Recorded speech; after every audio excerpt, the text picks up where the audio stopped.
Hello everyone, hope doing well. Today in War Thunder we're going to be looking at a novel idea, and it's kind of looking at the history of the game. So if you don't know, in Update 1.41, Ground Forces OBT hit on the 15th of May 2014, and along with it came some release trees. So we have the German one here, as you can see. Then we have the Soviet one, which we'll just zoom in a little bit, just so you can see. So all of these vehicles were supposed to come out when the game did. What is kind of interesting, though, is certain vehicles in these trees never actually got to the game, or they're not in the game yet. Maybe they'll come in the future, but right now they're not. But before we get into that, before we have a look at these different vehicles, I just want to mention something. So on the Discord that you can see in front of you here, we are having an art competition. Now, this art competition is designed, all you have to do is draw something which is vaguely Christmassy, which has something to do with War Thunder in some capacity. It doesn't have to be that linked at all, and it just has to have in it somewhere a TEC logo. Now, the prize for this competition is you can get your hands on a P40 Leoncello pack worth obviously $20, so you can get access to the Italian ground forces, and you can get yourself some nice premium time, some nice G time, and the P40 Leoncello. If you want to know what the Leoncello is, it's this vehicle over here. But this is one of the little things we are doing for the community to try and get you guys to, open up your imagination and create a competition so we can give you a pack. So this is one of the ways that we're sorting it out. So if you're not on the Discord already, go check it out. And if you are on the Discord, well, take part, draw something, have a bit of fun. I mean, why not? You can get a pack out of it. But anyway, back to it. So today, we're going to be looking at the German armored vehicles, the Soviet armored vehicles, the UK armored vehicles, and also the US armored vehicles, and the French armored vehicles, and which ones got to game and which ones didn't. So, if we look at the German tree, the ones which have so far not made it to the game are the StuG III C, the StuG IV, and the Elephant. Now, if we start off with these lads, then, a means to go on, if that makes sense. We'll start off with these and then move on to the next tree and then move on to the next one. We'll talk about some historical stuff and why maybe they're not in the game yet. Because some of these, they're kind of surprising they're not in the game. Others, not so much. So, first of all, let's talk about the StuG IV. The StuG IV is very similar to what you may think it is. Basically, they took a StuG IV chassis, a Panzer IV chassis, which was actually the Panzer IV Aus H, and they added a StuG III Aus G superstructure on top of it, and that became what was known as the StuG IV. And the reason why they made this was, first of all, the StuG III had a massive, on the Operation Barbarossa campaign, when it first came about, it was shown to be highly effective for the Germans. It was an incredibly useful machine, so they thought, well, we've got these extra Panzer chassis, sat around, why not make them? On top of this, they'd also done other tests on the Jagdpanzer IV, the Panzerjäger IV. And what this found is that even though it was quite costly to make these machines, the Jagdpanzer IV, which we actually see in game, in the form of the Jagdpanzer IV right here, it was effective at what it was supposed to do. But a cheaper and easier to manufacture option was just to create the StuG IV. So they made a couple of hundred of these, maybe even just 100, and it was made by Krupp, who were the guys who also, made a lot of these StuG IIIs. So that's basically the story behind the StuG IV, and it's kind of odd to me that this has not made it to game yet.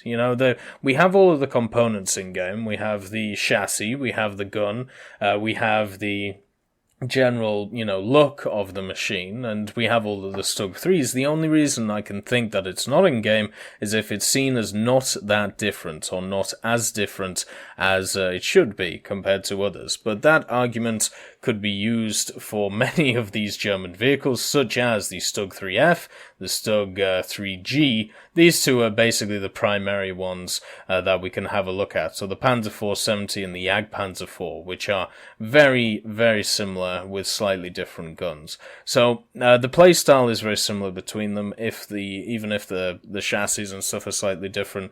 It just seems odd to me that the StuG 4 never made it, or at least not yet. The next one is the Elephant. Now, the Elephant is an upgraded version of the Ferdinand, and we do have the Ferdinand in game. So if you have a look right here, you'll find the Ferdinand. It's a 6.3 machine, big armored box, and it's actually very fun to play. Incredibly high repair cost at the moment. But pretty much what they did with this machine is they took the Ferdinand, which, let's just say, had a few issues at Kursk, and took some of the problems that they ran into at Kursk and tried to improve upon them. So one of the major ones was that they were not able to defend themselves against infantry. The Ferdinands needed complete infantry support if they were actually going to be successful in the battle. So what they did is they added a hull-mounted MG. They also added a commander's cupola, so there was more visibility for the commander. And from there, the machine went to Italy, mainly, and had a decent amount of success. But the major problems that still hounded it, such as the transmission and the suspension of the thing, and the fact that the superstructure was way too heavy for the actual chassis, or the suspension, I suppose I should say.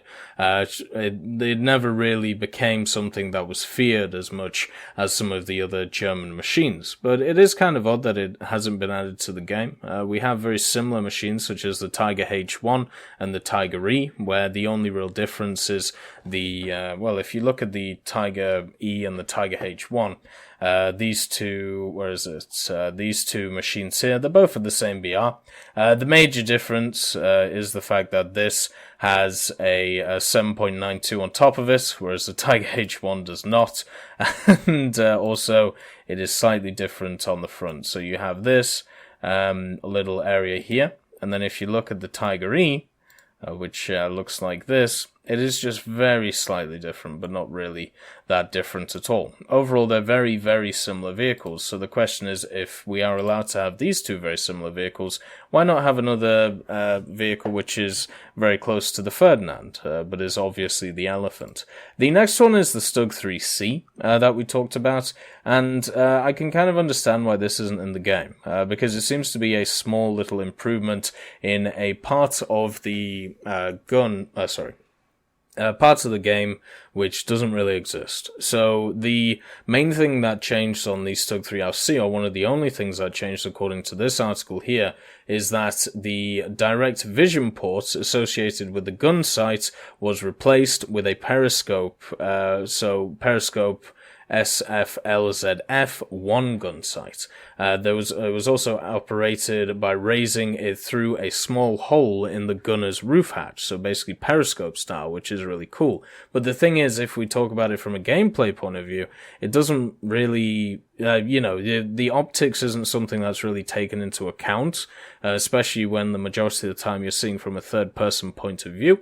And also, we're talking about differences here which are incredibly small. Also, there's only 50 of these produced, so I feel like you could probably give this thing a miss.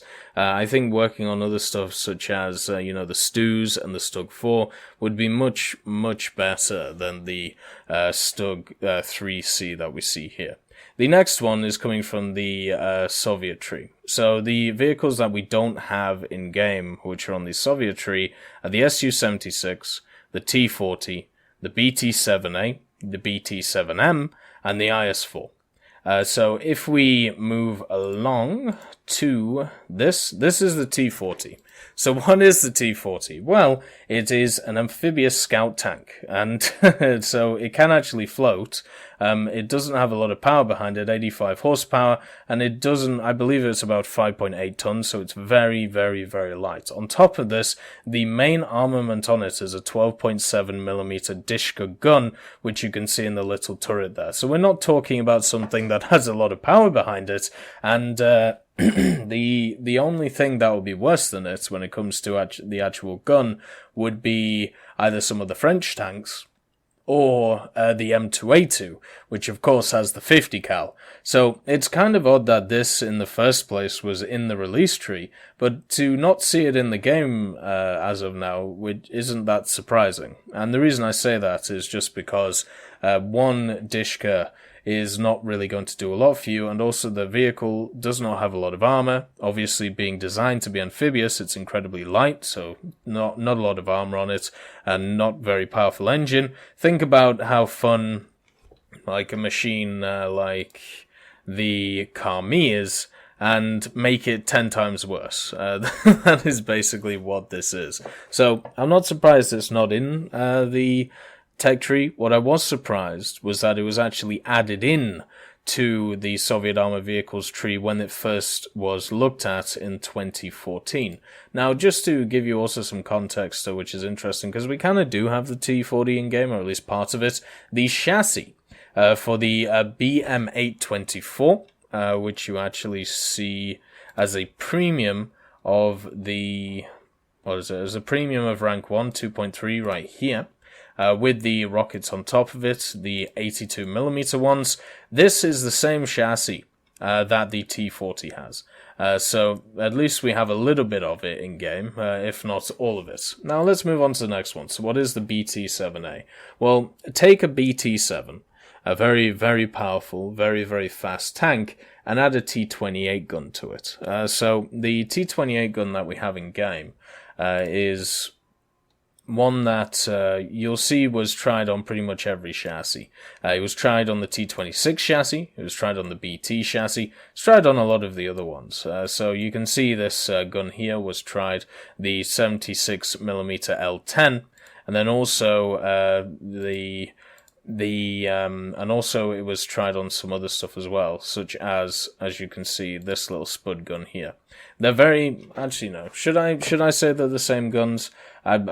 Here, I'll clarify for you. They're not exactly the same, they're incredibly similar. So, the T26-4 has this 76mm KT-28 right here.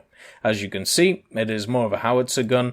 It has howitzer shells, including HE, APE, HE-BC, and shrapnel. This gun is very similar to what you would find on the BT-7A, which you see in this picture right here. So, you're basically artillerizing a BT. A fast tank, which is supposed to be aggressive in battle and also be able to maneuver a lot, you are making into an artillery piece. Now, it doesn't really make a lot of sense, does it? But overall, they did actually do this. And it is in the release tree right here. So this is one of the more surprising ones to me, because this vehicle, the BT-7A, it does have a place in War Thunder. You know, the gun does have a place. The speed of the BT is very fun, and overall, the BT series of tanks is probably the easiest to get into if you're a newcomer into the game. Either that, or maybe the Panzer IIs or the M2A4s.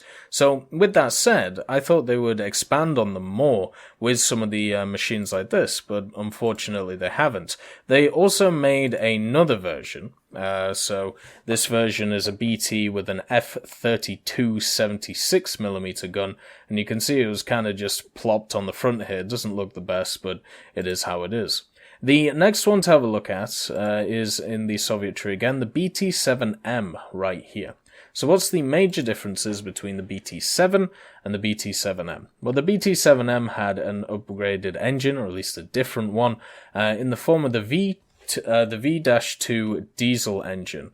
What this meant was it was a little bit more reliable, and also it used a different fuel, so that could have been useful in some areas. It was also supposed to have a bunch of guns attached to it, so it would have a machine gun looking out the back, 3 DT machine guns. It would have a machine gun looking out the back, it would have a machine gun looking forward as a coaxial, and then it would have a machine gun on the top. So if you look at the one that we have in game, the BT series, the BT-7, right here, it only has a coaxial gun and the gun pointing out the back. It doesn't have the roof-mounted one, which is what we are seeing from this picture. So I think overall it would be slightly different compared to the one that we have in game. I'm guessing the reason why this didn't get added is because it was too similar to the BT-7 and it wasn't really seen as worth it, which I can understand, but I'd personally prefer to have it in. The next one is the SU-76. So we have the SU-76 in game. We actually have it in two forms. We have it in the tech tree, the SU-76M, and the SU-76M 5th Guard Cav Corps right here, the premium gift vehicle.